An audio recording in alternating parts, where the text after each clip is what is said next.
Ces images proviennent de Back to Basics Adventures, une chaîne YouTube animée par Strick, connue pour ses missions de survie en solitaire, son bushcraft primitif et ses expéditions sur des îles reculées. Il s'aventure souvent dans certains des endroits les plus isolés d'Australie, vivant uniquement de ce qu'il peut trouver sur place. Le 9 mai 2025, ce qui avait commencé comme un simple voyage de survie a pris une tournure inquiétante.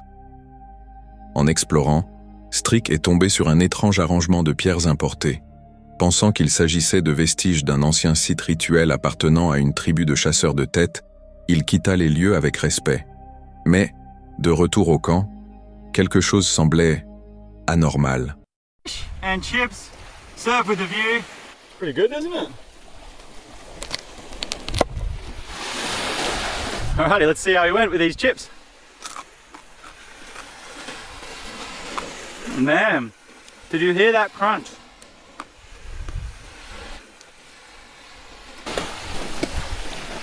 They've got a bit of a sour aftertaste that almost tastes a little bit like you're not meant to eat them. They almost taste a little bit poisonous, so I might go a little bit easy on them, but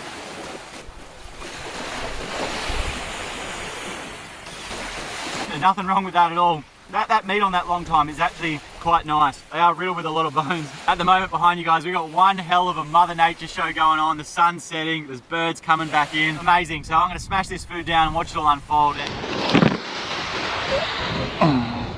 Ce soir-là, alors qu'il prenait un repas entièrement composé de ce qu'il avait trouvé, il croqua ce qu'il pensait être une pomme de terre, mais remarqua un goût amer et aigre. Il s'agissait en réalité d'une racine de flèche qui peut être toxique. Il s'arrêta juste à temps et se limita à manger du poisson.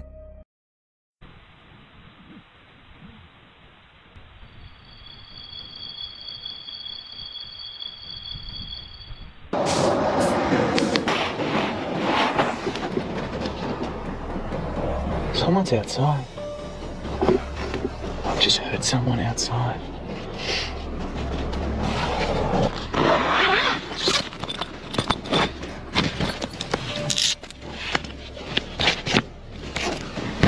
Hello? Hello?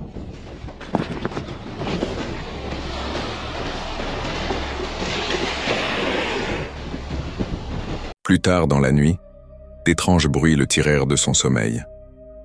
En sortant de sa tente, il aperçut quelque chose bouger juste au-delà du cercle de lumière du feu, furtif, mais suffisant pour faire battre son cœur à toute allure. My fire is now going again that I put out hours ago. And I heard footprints straight unmistakably out the front of my swag that woke me up. And that fire has kicked back off again. So I put that fire out hours ago because it was so smoky. Whew. Oh, there's no way I'm getting back to sleep now. The hairs on my neck are like standing up with chills. I'm just gonna sit out here and see if I hear it again. Oh man. That. Sorry for the language. Plus étrange encore, le feu qu'il avait éteint plusieurs heures plus tôt brûlait de nouveau. En examinant les images de sa caméra de chasse le lendemain, Strick découvrit une séquence montrant quelque chose, ou quelqu'un, s'éclipsant rapidement, juste au moment où il sortait de sa tente. Oh, what a crazy night. I've been trying to think what that noise could have been, like a rational explanation. Maybe it was a big turtle that was swimming in the shallows and came up for a breath. They do a big loud that type of a thing when they come up for a breath. Oh, actually, I set the trail camera up last night. I'm gonna go have a look, see if there's any footage on that. So these trail cameras, they're set up so they will only start filming if two things happen: if there's movement in front of them, or if there is a heat source moving in front of them. So, yeah, we've got me hopping around outside with a torch. It's got me coming outside of the swag here, but oh man, this is the crazy thing. So this starts filming when I reckon I heard the noise, and then, you know, like 10 seconds later, you see me then start turning the torch on and filming inside the swag, and then I come outside. There's no obvious movement, but there must have been, I mean, a heat source or something has triggered this. There's a dead bird Like this is where I've got my bag and stuff I put down last night, fishing rod. And how did I not notice this dead bird right where all my gear was? Some strange, a bit of a strange feeling about this place, eh? That's weird, really weird. Pas d'identification claire, mais suffisamment pour susciter des questions. Ici, la présence d'animaux sauvages est normale. Ce qui est vraiment troublant, c'est de réaliser que l'on n'est peut-être pas aussi seul qu'on le croyait. C'est à ce moment-là qu'un voyage de survie se transforme en un tout autre type de combat.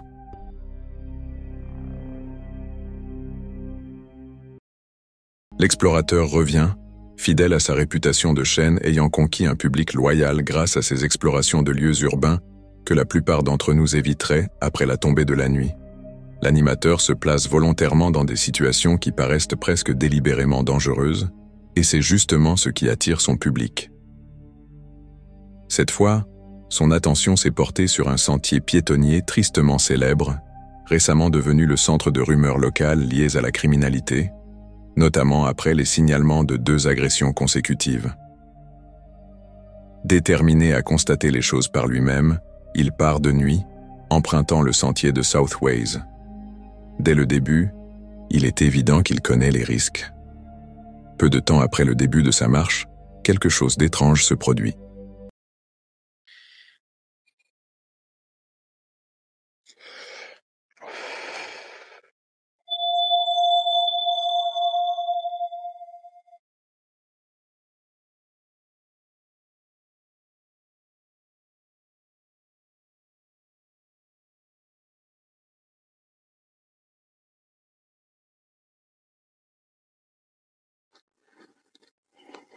Do you see what I mean?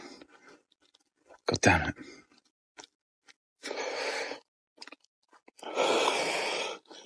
There's just a guy hanging up down here with his hood up. Don't really want to instigate trouble, so I put my camera down. Didn't want to, you know.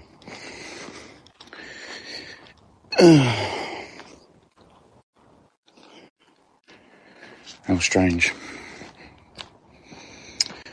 So we've literally just come down here out of a random night to see what's it all about, and already we've come across a person that's stood down here with their hood up. There's glass all on the floor down here. We walked down to the park. I actually grew up down here. How it's become this bad, I don't know. Yeah, so there's the old orange light. Massive dark spot. If you look up there, it's like daylight, look. We've always had one guy looking at, look, he's just over there, look. What's he doing? There's a guy just stood there with his hood up at the bottom of the footpath. Look, you see him? Alors qu'il atteint un tronçon plus sombre du sentier, une silhouette apparaît, immobile, tête baissée, le visage dissimulé sous une capuche. Aucune interaction, aucun mouvement, juste une présence. L'atmosphère devient immédiatement oppressante. L'animateur baisse sa caméra, peut-être pour éviter de provoquer la silhouette, et continue sa marche. Mais cette présence semble le suivre. À un moment, il l'aperçoit de nouveau, plus loin sur le chemin, toujours en train d'observer. Toujours là. De drôles de sons résonnent au loin. Quelque chose dans l'air est étrange. Et plus il reste, plus cette impression devient palpable. En tournant à un coin pour se diriger vers le parc voisin, la caméra capture un autre aperçu de cette même silhouette, probablement le même homme, figé, toujours proche, mais jamais assez pour s'approcher complètement. Ce n'est pas un simple croisement fortuit, mais des apparitions répétées, à chaque fois plus proches. Plus il reste, plus il se sent vulnérable. Finalement, l'animateur décide de battre en retraite. Mais l'expérience continue de le hanter, il n'arrive pas à se défaire de l'idée que ce n'était pas juste une coïncidence ou une rencontre isolée. Alors, la nuit suivante, il revient. Non pas par goût du danger, mais par besoin de confirmer ce qu'il a vu. Était-ce bien réel, ou son esprit lui a-t-il joué des tours? Cette fois, il revient mieux préparé et plus attentif que jamais.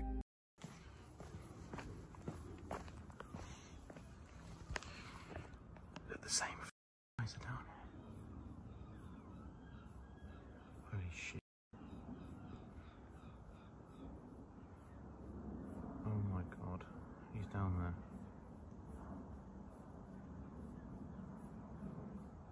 Fish.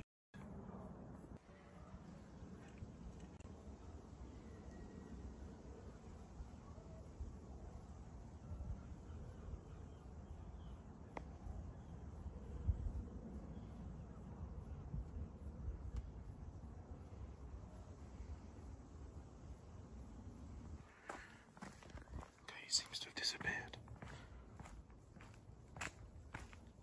This is probably a stupid idea.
Et une fois encore, la silhouette est là, cette fois encore plus distincte. Tapis entre les arbres, toujours immobile. L'animateur tente de comprendre. Est-ce un voleur en repérage? Un groupe dissimulé dans l'ombre, prêt à tendre une embuscade? Quelle qu'en soit la raison, la peur, elle, est bien réelle. Ce n'est pas une apparition aléatoire. Cela ressemble davantage à un territoire surveillé et protégé. C'est précisément cela qui glace l'animateur. Malgré son retour avec du renfort et plusieurs caméras, rien ne change. Les guetteurs restent cachés, mais jamais loin. Ce que ces images montrent, ce n'est pas seulement un moment effrayant dans l'obscurité, c'est tout un environnement qui a basculé du public au prédateur. Comme toujours, dites-moi ce que vous pensez de cette rencontre.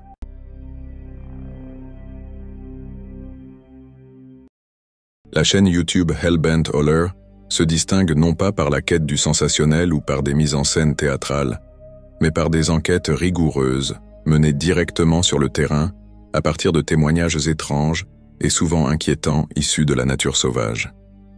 Spécialisée dans la recherche de cryptides et dans les affaires de disparition, l'équipe concentre une grande partie de ses efforts sur la célèbre région située entre les lacs, un lieu depuis longtemps enveloppé de rumeurs, allant de massacres présumés à des observations de Dogman et de Bigfoot. Cette fois, l'équipe est retournée dans la LBL pour poursuivre ses investigations. Elle est particulièrement fascinée par ce qu'elle appelle la station 16, un site aujourd'hui marqué par les ravages du temps, enfoui au cœur de la forêt, et qui incarne, pour eux, la face sombre et secrète de la région.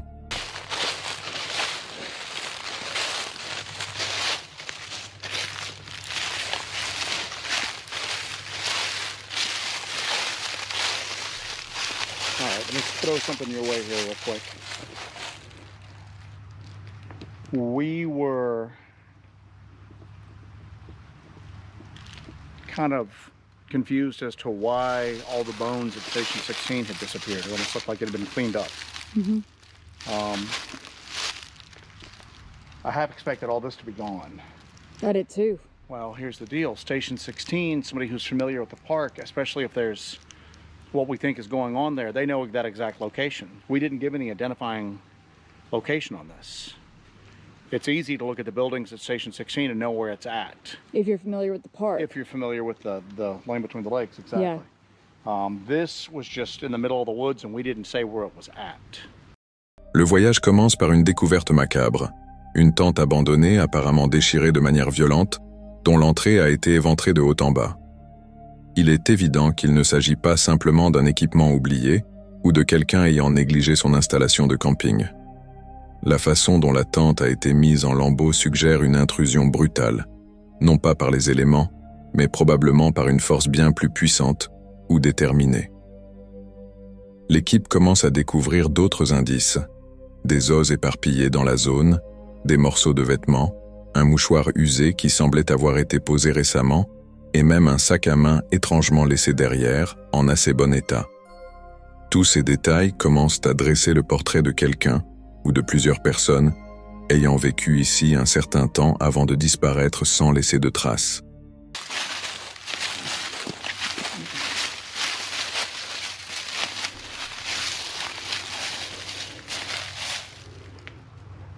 That's a handkerchief. Really? Yeah. It's a handkerchief. It's not like somebody came out here. Here's the bathroom. That is a handkerchief.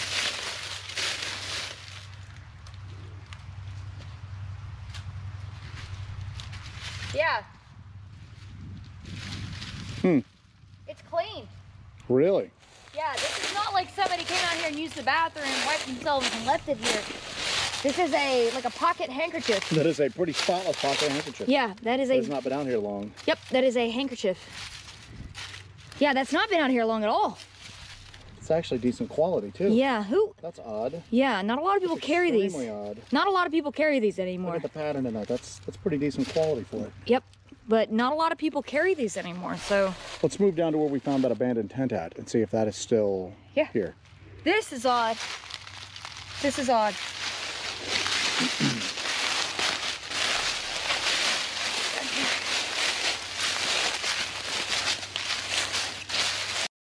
À ajouter à cette étrangeté, il y a l'emplacement du véhicule abandonné qu'ils avaient découvert lors d'un voyage précédent. Garé avec les fenêtres ouvertes, il était resté intact pendant plusieurs jours. Bien qu'aucun élément ne paraisse suspect à première vue, le véhicule avait été abandonné à une période où plusieurs habitants locaux avaient apparemment commencé à s'installer aux confins de la LBL, déplacés par une tornade. Ces personnes, souvent négligées et déjà en marge de la société, disparaissaient silencieusement, et avec si peu de surveillance dans la région, personne ne semblait s'en rendre compte. La LBL elle-même est vaste et en grande partie non patrouillée. Les budgets de la police et de l'entretien y ont été réduits à presque rien. Si quelque chose de grave devait se produire dans ces bois, il y a de fortes chances que personne ne vienne chercher. Et c'est précisément ce qui rend ces sites abandonnés plus menaçants qu'attristants. This is where that abandoned vehicle was. So I don't think I included that in the video, but we were down here during that ice storm and there was a vehicle here with the windows down and clearly somebody had left it here. I don't know if they abandoned it or what, but it was still, there was stuff inside of it. We had not seen it earlier. Vehicle was in reasonably good shape. It was in good shape. Had a current tag on it. But the windows were down and the person was just completely gone. I don't think I included that in the video because it was almost too weird. Yeah, we were a little concerned that... But then it was left here for the remainder of us being in the area. So that person was just gone, but it was right here where that car was. So obviously if it was abandoned or something happened to that person, the Land Between the Lakes, whoever, you know, does this kind of stuff, obviously found it at some point and got the vehicle out of here. But by that time, they probably assumed that the vehicle was just abandoned and didn't really bother to look into what happened to that person. And you may say, why didn't you guys report that? What are we supposed to report? That somebody parked their car and then wasn't here? You know, I mean, there's not enough people to look into this kind of stuff on the peninsula. That's why when you come here, you're really taking your safety in your own hands because there is nobody coming to help you. There's nobody coming to save you. And obviously, whatever happened to this person, nothing ever came up. Au-delà des indices matériels, les enquêteurs sont à nouveau frappés par un phénomène qu'ils avaient déjà remarqué lors d'une précédente visite. Un grondement régulier et pulsant, semblant provenir de la Terre elle-même. Il se manifeste toujours au même endroit et commence sans prévenir. L'équipe s'arrête pour écouter, confirmant qu'il s'agit bien du même bourdonnement basse fréquence, enregistré auparavant, renforçant l'idée que quelque chose, littéralement sous la surface, pourrait être en cause ici. En s'enfonçant davantage dans les bois, de nouveaux signes inquiétants apparaissent. De grands tas d'excréments recouverts de poils, bien trop volumineux pour provenir de coyotes, laissant supposer la présence d'un puissant prédateur se nourrissant de cerfs. Non pas simplement en charognant, mais en chassant, et pas seulement pour survivre, mais pour prospérer. Owl pellet? Nope, that's a lot bigger than an owl pellet. That's a whole lot bigger than an owl Yep, pellet. that is some kind of predator's scat that has been rained on and the other material is gone out of it. But you've got... That's a big pile. Yeah, that's deer fur. You've got this here. That's deer fur there. This looks like it could be rabbit. You got some really soft and downy fur, and then you've got the real stiff straight fur. That's deer. So whatever this is, before it took a dump here in the path, consumed a deer. That's pretty big for coyote scat. Yeah. Yeah, that is pretty big. Because you have to imagine that's what's left out of it. Yeah. You know, so whatever it was probably like 8 times the size of that. You know, the other material.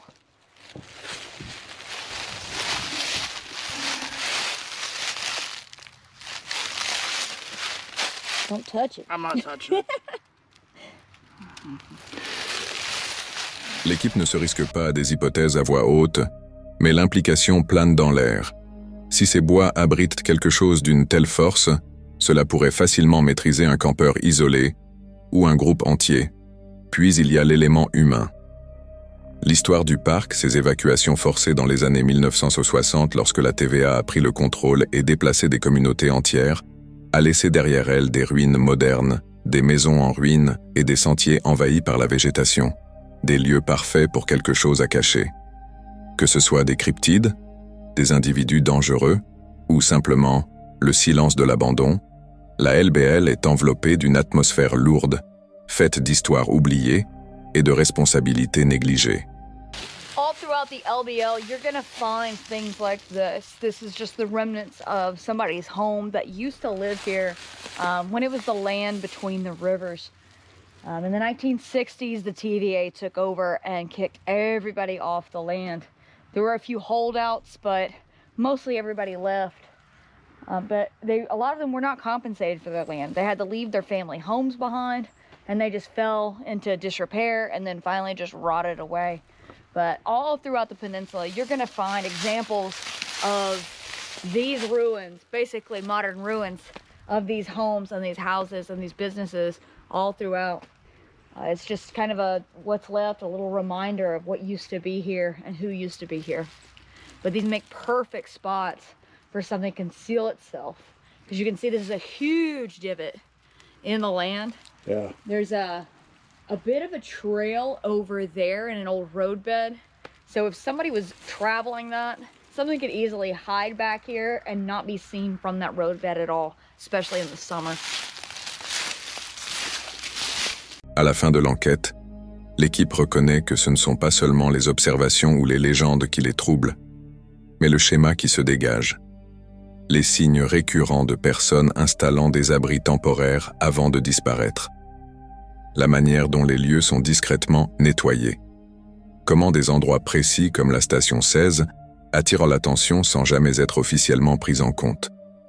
Tout cela laisse penser que la LBL pourrait cacher des secrets non seulement enfouis dans le folklore, mais aussi dans la bureaucratie et le silence volontaire. Comme toujours, partagez vos impressions sur cette rencontre.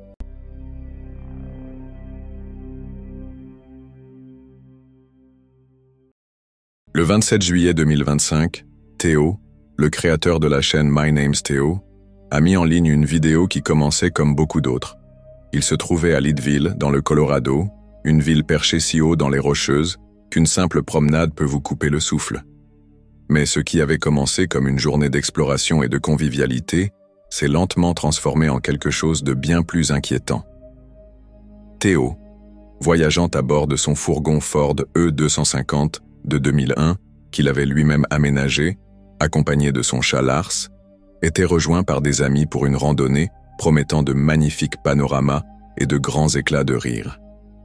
Le terrain paraissait abordable, mais l'altitude rappela rapidement à tout le monde à quel point ils étaient haut perchés. How cute is that? He's jogging with a donkey. I thought me and Lars were like a unique pair.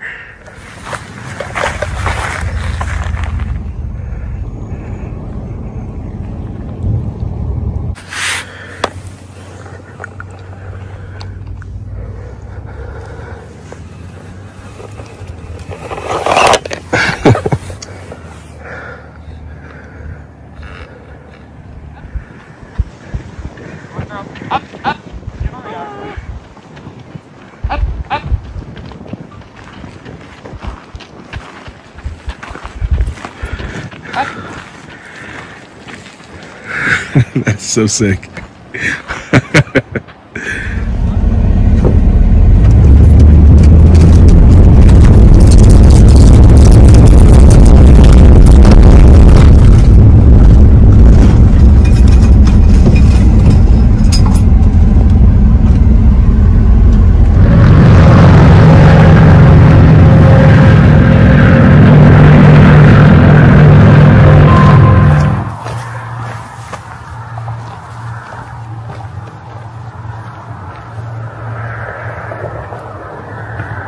What's up, guys? My name's Teo, and I travel full-time in my self-converted 2001 Ford E250 with my cat Lars.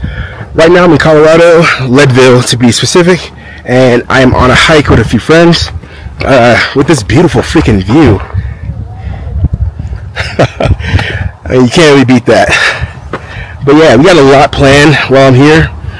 I was in California for a minute, and I just decided to drive down here. We have a lot of fun planned, so can't wait to show you guys some of the stuff that goes on. But yeah, let's get back to this hike. Le groupe progressait sur des graviers instables et des sentiers glissants, porté par cette énergie qui ne naît que lorsque l'on se sent en sécurité et heureux, en bonne compagnie. Lorsque la pluie commença à tomber plus tard, ce fut plus une ponctuation qu'une véritable perturbation, simplement une autre facette de l'expérience. Après la randonnée, le groupe retourna en ville. Plus tard, ils arrivèrent à un nouveau campement.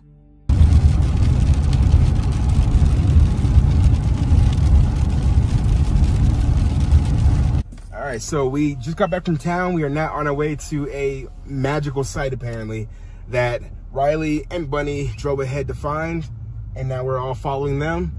So apparently it's a great spot. We'll see.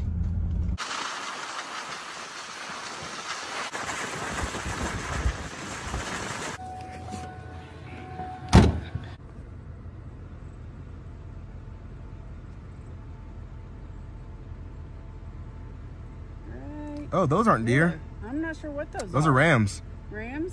Yeah, 100%. They got the swirly horns. I can't see them. Did a good job, Riley. Yeah, well, it's me and Bunny. You and Bunny, good job.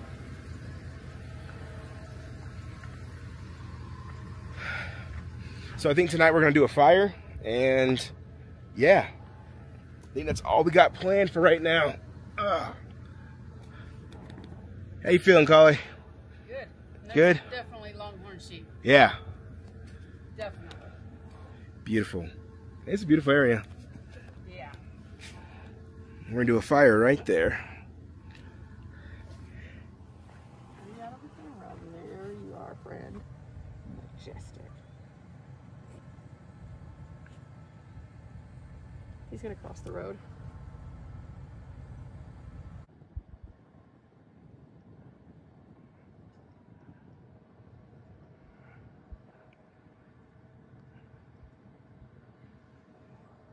Staring at us.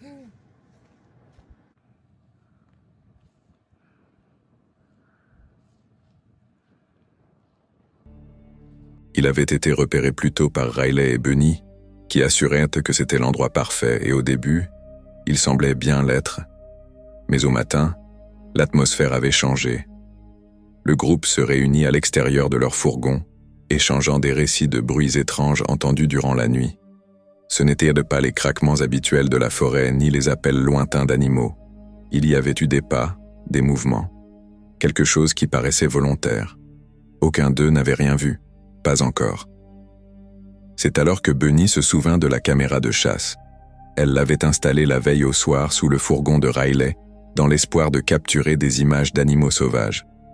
Peut-être un mouflon, peut-être un renard curieux, mais ce qu'elle avait filmé était bien plus inquiétant. I caught the tail end of it. Are they gonna walk past again?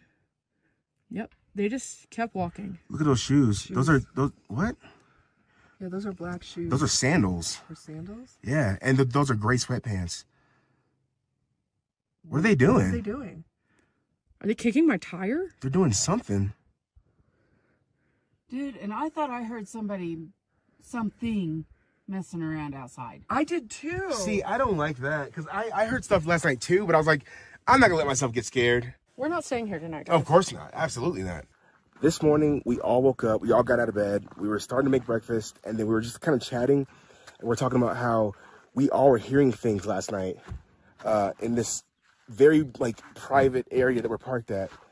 We were all hearing stuff last night, and it just so happens that Bunny put out a trail cam under Riley's van, pointing at her van last night, because yesterday we saw like a group of bighorn sheep, so we were thinking maybe we'll see more critters, squirrels, stuff like that.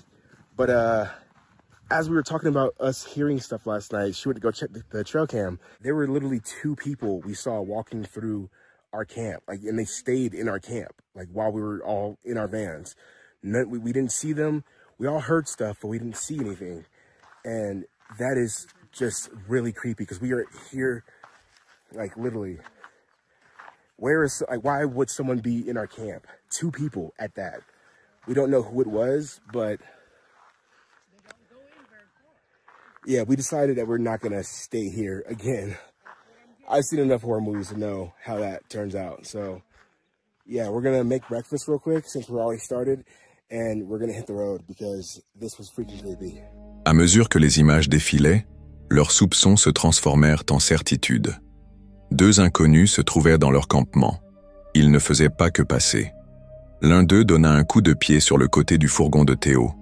L'autre entrait et sortait du champ de la caméra, vêtu d'un pantalon beaucoup trop grand et de sandales, apparaissant à plusieurs reprises depuis différentes directions.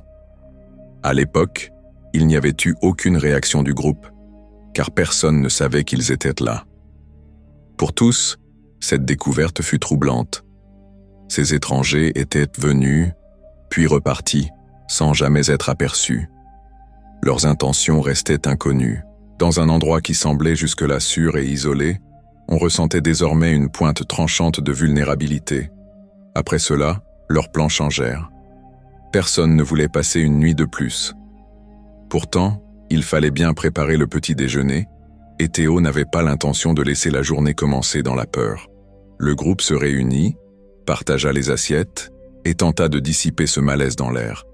La nature sauvage avait toujours fait partie du voyage, mais cette rencontre leur rappela que parfois l'inconnu ne vient pas des bois. Il traverse simplement votre campement, en silence, au beau milieu de la nuit. Qu'avez-vous pensé de cette rencontre? Dites-le moi.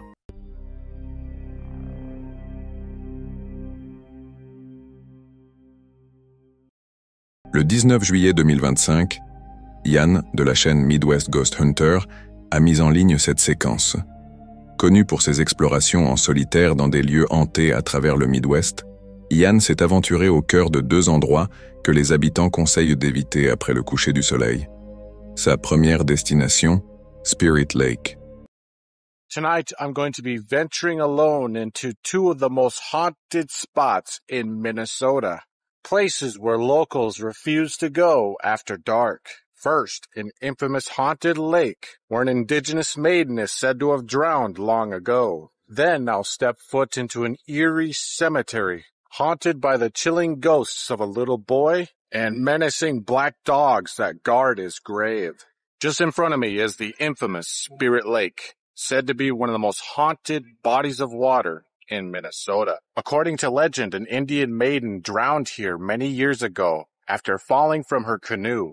Locals say her spirit has never moved on, and report seeing her ghost gliding above the lake, performing a haunting ceremonial dance. Other reports are hearing eerie chants, distant drumming, and blood-curdling screams echoing across the water in the dead of night. Une étendue d'eau imprégnée de légendes, où l'on raconte que le fantôme d'une jeune amérindienne rôde encore, après une noyade tragique survenue il y a de nombreuses années. Selon le folklore local, la jeune femme serait tombée de son canoë et se serait noyée dans le lac dans des circonstances mystérieuses. Depuis, des témoignages d'apparitions spectrales entourent cet endroit. Une femme dansant au-dessus de l'eau, des tambours lointains, des chants tribaux et des cris résonnant dans l'air nocturne. Bien que beaucoup rejettent ces récits comme de simples histoires populaires, Yann décida de découvrir s'il y avait quelque chose de plus concret derrière le mythe. Il arriva à Spirit Lake alors que la lumière du jour s'éteignait. Il commença son enquête doucement, scrutant la surface du lac à la recherche d'anomalies. Hello? Is there anybody on this trail here with me?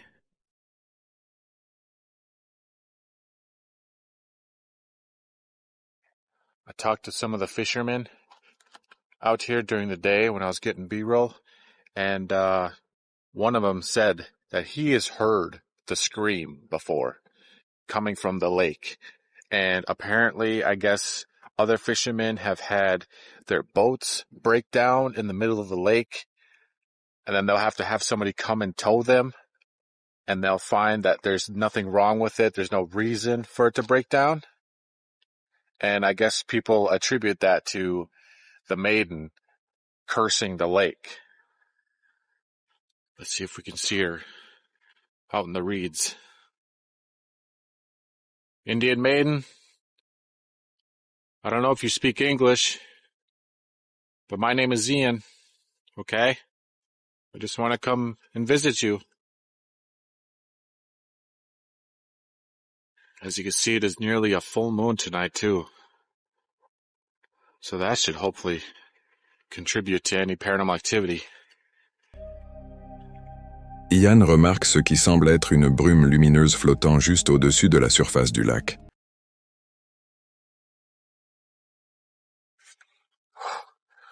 Mosquitoes are getting me good right now.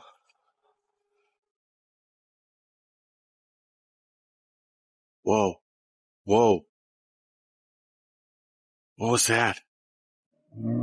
Did you see that? That looked like something. It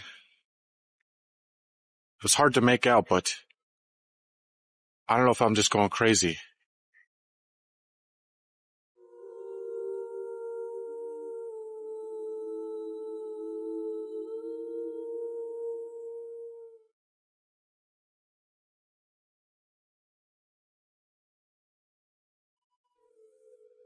It looked like a mist or something floating above the water. I don't know. I don't want to jump to conclusions, but I mean, I could just be going crazy. Maybe I just saw something, but I'm gonna have to look back at that footage. I swear I saw something over there. It looked different from all the other lights. That looked way different. I tried to call out, but I seriously doubt she would hear me from all the way over here. Yeah, boy, it's getting dark fast. Holy moly. I could barely see anything out there now. Well, did I just see the maiden, or was it just something else? I don't know. I mean, the night has just begun, so I'm going to try to make contact with her, see if we can communicate somehow.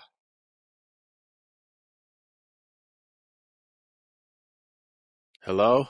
Différente des reflets épars des lumières des maisons et des lampes de bateaux, elle n'est visible qu'un court instant avant de disparaître, laissant derrière elle un sentiment croissant de malaise. Peu de temps après, Ian mène une série de séances EVP, parlant à voix haute dans l'espoir de contacter l'esprit de la jeune femme. Au départ, aucun son clair n'est enregistré. Puis, il commence à entendre distinctement des bruits de pas à proximité. All right, I think this way leads to the swimming beach. This lake definitely has an eerie vibe. That's for sure. Even though not much has happened yet.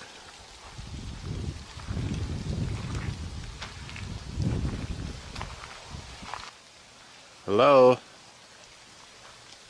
Try to make sure I don't trip. This is what I'm seeing right now. Just to show you guys, I'm using all night vision. Even the flashlight is completely night vision. That's all the light that's coming from it.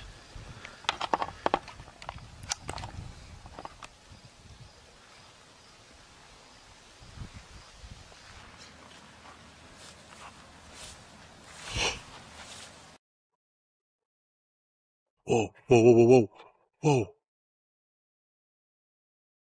What the? I swear I just heard footsteps over here. Hello?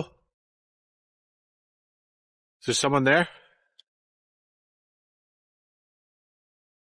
I just heard movement, like footsteps walking through this tall grass. Maiden, is that you? I don't know if you can understand me, but could you show yourself?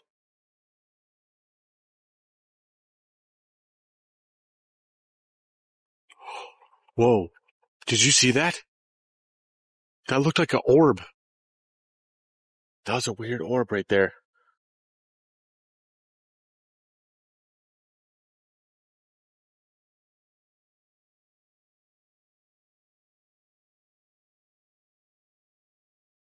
C'est comme s'il y avait un mouvement dans l'herbe. Il interpelle mais ne reçoit aucune réponse verbale. Puis, alors que sa caméra à vision nocturne balaie la rive sombre, une sphère lumineuse traverse directement devant son détecteur EMF, lequel commence à afficher des pics erratiques au même moment. À partir de là, l'équipement d'Ian capte de plus en plus de signes. Le détecteur EMF, qui mesure les variations de champs électromagnétiques souvent associées à une activité paranormale, continue de fluctuer. Ce qui le trouble le plus, cependant, ce ne sont pas les appareils ou les réponses discrètes, mais les sensations physiques, des coups soudains sous le quai, des vibrations qui parcourent le bois sous ses pieds, et des bouffées d'air froid qui viennent et repartent par vagues, le tout dans un silence vide et immobile. Les choses prennent une tournure étrange lorsqu'un poisson mort semble littéralement se projeter sur le quai près de lui. Ce poisson n'est pas fraîchement pêché ni simplement en train de frétiller. Il est sans vie, partiellement en décomposition et apparaît de façon inexpliquée, sans aucun avertissement. Ian est visiblement secoué. Il repousse le poisson dans l'eau d'un coup de pied, mais cela ne dissipe pas la tension. Il émet l'hypothèse que si c'était l'œuvre de l'esprit de la jeune femme, cela pourrait être un message ou un avertissement. Après avoir retrouvé son calme, il reprend sa séance EVP, cette fois en utilisant à la fois des équipements thermiques et de vision nocturne. Il tente de poser des questions directes à l'esprit, et bien que les réponses soient pour la plupart non verbales, l'activité autour de lui se poursuit. Le détecteur EMF enregistre à nouveau des pics. Des orbes apparaissent et disparaissent. Chaque nouvel instant est subtil mais intriguant, ce qui renforce l'idée que quelque chose est conscient de sa présence. Tout au long de la vidéo, Ian ne perd jamais son sens du respect. Il reconnaît qu'il se trouve sur une terre sacrée et s'adresse à l'esprit avec douceur. En fin de compte, Ian ne prétend pas avoir prouvé l'existence du fantôme, mais il présente un récit authentique, prudent et détaillé d'un lieu où des phénomènes inexpliqués se produisent bien trop souvent pour être écartés d'un simple revers de main.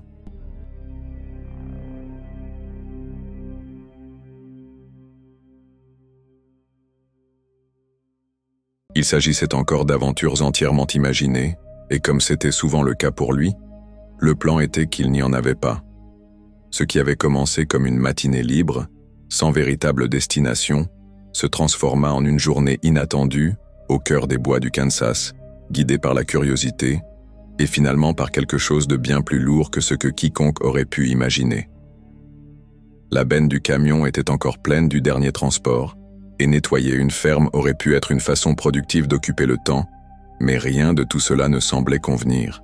Alors, le choix fut simple, prendre la route et laisser celle-ci décider. Finalement, le camion s'arrêta près de l'orée des bois, et les bottes touchèrent le sol sans autre objectif que d'explorer, peut-être trouver quelques champignons, peut-être tomber sur quelque chose d'intéressant. Il ne fallut pas longtemps pour apercevoir les premiers signes de cette aventure. I woke up this morning, I had absolutely no clue what I was going to do today. There was a big vintage car auction way out in western Kansas, but I really didn't feel like driving all the way out there. And it's pretty nice stuff, nicer than what I usually buy. It wasn't like your typical old tree row or field car. There's a lot of really nice stuff that was parked in the barn, so I'm sure it's gonna go pretty high. Would have made a neat video, but you know, that's a long drive, that's a long day. And there's only about 30 or 40 vehicles there, so I opted not to go to that. There's a horse and buggy auction today. Well, not horse, just buggy auction today, and horse tack and stuff like that. But I just filmed an auction yesterday, so I was like, you know what? I'm just not in the mood to go film auction. In fact, the back of my truck is still loaded full of stuff that I bought at the auction, so I could have went and emptied that out. I'm working on a farm cleanup right now. I could have done that. There's a unique smell right here. I don't recognize that smell. Sorry, I had a look a squirrel moment. But I didn't smell it a minute ago, and I smell it now. Can't tell what that is. But anyway, where was I? Oh, I opted not to go clean my truck out today. I probably should have, but oh well. Instead, I sat around for a minute at the house, and finally about 8 o'clock, I said, you know what? I gotta go do something. So I'm just gonna get in the truck, and I'm gonna start driving and see where I wind up. And as I was driving, I decided, you know what? I guess I'm gonna go exploring. Mushroom season's a long ways off, but I'm kind of scouting new areas for hunting for morel mushrooms. In addition to that, I'm hunting for treasure. You never know what you're gonna find out in the woods. There might be some oysters or other types of mushrooms growing right now. So anyway, I have no clue what we're gonna find out here in the woods, but I guess you're gonna ride along with me and we're gonna have an adventure together. There's the first mushroom of the day. They're in pretty sad condition. I doubt they were anything good to start with. I don't even know what those would have been. They're so far gone, can't even tell. Pretty rough. Comme autrefois, des champignons séchés au soleil marquèrent le début. Puis vint une dispersion d'os d'animaux. There was a bone. You know, I don't have anything else I'm picking up today, so I guess what I can do is go ahead and start saving some bones. People buy this sort of stuff, and I usually just leave it laying in the woods, but you know what, why not? I'll go ahead and pick it up today. I'm not really picking anything else up. There's a vertebrae. Guess we'll save that too. See here, I think I have a mesh bag in my backpack. Yep, right there it is. Okay, that'll work good. In fact, I think I'm gonna go ahead and put the drone in the backpack just so I can carry it a little bit easier. These lingerie bags are sure handy for putting just about everything in. I've harvested plants, I've harvested mushrooms, I put cool stuff like this in them, you name it. I've even picked up tin cans, or not tin cans, aluminum cans before. There we go. All right, the treasure hunt has begun. Also, I was going through some of the stuff. I still haven't gone through all my boxes of stuff since we moved, and I was going through everything, and I found this right here. That's my buck knife. It's a real nice one that I bought, I don't know, years ago, probably 10 years ago, and I carried it with me for a while, and then it got put somewhere in the old house, and I found it while we were moving, so I stuck it in a box, and then I found it again the other day. Any mushrooms that I do find today are going to be the bigger variety that I'm going to need a bigger knife for. Rien de frais, seulement des souvenirs usés du cycle de la vie ici. De là, la marche s'enfonça plus profondément dans les bois et se rapprocha du rivage d'un réservoir désormais fortement réduit. La ligne d'eau, autrefois haute et familière, s'était retirée loin, révélant une large étendue de terre argileuse et fissurée. Par endroits, cela ressemblait presque à un paysage lunaire, parsemé de bois flottés blanchis par le soleil, de déchets oubliés depuis longtemps et des empreintes de cerfs, de ratons laveurs, de coyotes et d'humains. Finalement, le rivage céda de nouveau la place à la forêt. Les arbres griffaient le ciel au-dessus d'un lit de ruisseaux asséchés et le sol de la forêt n'offrait que quelques champignons. Pas de ceux qui étaient comestibles, pas aujourd'hui. Mais alors, l'atmosphère changea. What in the world? There's a big buck laying on the ground over there, a huge buck. I bet a hunter shot him. And of course I'm wearing a butt-colored shirt. This is not ideal, guys. I've got a bright orange hat on. That's a trophy right there. Yeah, I hope I'm not ruining somebody's hunt. I'm going to retrace my steps and get out of here. So what I did is I got a hold of a deer hunting friend of mine that has a deer tag. I'm just going to leave so he doesn't freak out. Let's go over here. I'll walk down here. But anyway, I got the GPS coordinates and I sent them to him. I don't know if that's the ethical thing to do or not, but I hate to see that guy just lay there like that. Watching him lay there and suffer is just, man, I'm getting out of here because he's still freaking out. Okay, I got away from the buck and got calmed down a little bit because, I mean, I know it's a cycle of life and all that, and part of me is just like, let nature take its course, but at the same time, it's like, humans probably cause it. I don't know that for sure. He might have just broke his leg or something, but he's really not getting up, so I'm guessing he got a spine shot or something like that. And so he can't move his back legs at all. And so humans cause that. And so I feel obligated as a human to help rectify that situation. And so I got a call in to the game warden and see what he says. Nobody answered, but if they call me back, I'll let them know. I'll send them the GPS coordinates. I don't know if it's legal for another hunter to come and get that or what the deal is. I'm not a hunter. I don't know what to do in this situation. This is a first for me, that's for sure. So I don't know. So hopefully the game warden will know what to do. I thought I heard some noises out in the field back behind me, so I've been whistling and yelling, but I thought maybe some hunter's trying to find it, but I don't know. It probably happened yesterday or early this morning and they gave up and can't find them. I don't know. It's just a stressful situation. I don't even know how much of this I'm going to put in the video. Allongé, immobile dans l'herbe haute, se trouvait un cerf, un gros. Il n'était pas mort, mais il ne bougeait pas non plus. Quelque chose n'allait pas, très mal. Pas de traces de sang, pas de blessure apparente à première vue, mais le cerf ne pouvait pas se relever. Il ne faisait que tressaillir et rester là, paniqué et impuissant. Le premier instinct fut de s'éloigner et de laisser la nature suivre son cours. Mais cela ne semblait pas naturel. Cela semblait humain. Et si c'était l'œuvre de l'homme, alors peut-être qu'un humain devrait essayer de réparer. Un appel rapide fut passé au garde-chasse. Heureusement, il était à proximité. Ils convinrent de se rencontrer. Et bientôt, les détails commencèrent à s'aligner. Le cerf n'avait pas été percuté par une voiture. Il n'y avait pas de route assez proche pour cela. La saison de chasse à l'arc était ouverte, mais ce n'était pas une blessure par flèche. Après enquête, le garde confirma le pire. Le cerf avait été abattu avec un fusil. Braconné. Quelqu'un avait tiré là où il ne fallait pas, pendant une saison où il ne fallait pas, et avait probablement perdu la trace de son animal blessé. Maintenant, au lieu d'une récolte propre ou d'un tir manqué, il n'y avait que souffrance. Le cerf serait récupéré comme preuve. La viande, peut-être récupérable, peut-être pas. Les bois, si personne n'en revendiquait la propriété, la loi permettait qu'ils finissent entre les mains de celui qui l'avait trouvé. Mais ce n'était pas là l'essentiel. L'essentiel était que quelqu'un avait essayé de prendre un raccourci et avait laissé un désordre que d'autres devaient nettoyer. Pendant un moment, la joie de se promener dans les bois céda la place à la frustration. Mais il ne laissa pas cela gâcher sa journée. Quand le soleil commença à descendre, le sac contenait un mélange modeste d'os et de quelques petits trésors. Rien de majeur, mais une histoire quand même. C'est ainsi que se déroulent ces aventures. On ne sait jamais ce que l'on va trouver. Parfois, ce ne sont que des canettes en aluminium et des empreintes de ratons laveurs. D'autres fois, c'est une leçon sur le fait de faire ce qu'il faut, même si ce n'est pas votre désordre à réparer. Qu'il s'agisse d'une bonne aventure ou d'une mauvaise, c'est toujours une aventure créée de toutes pièces.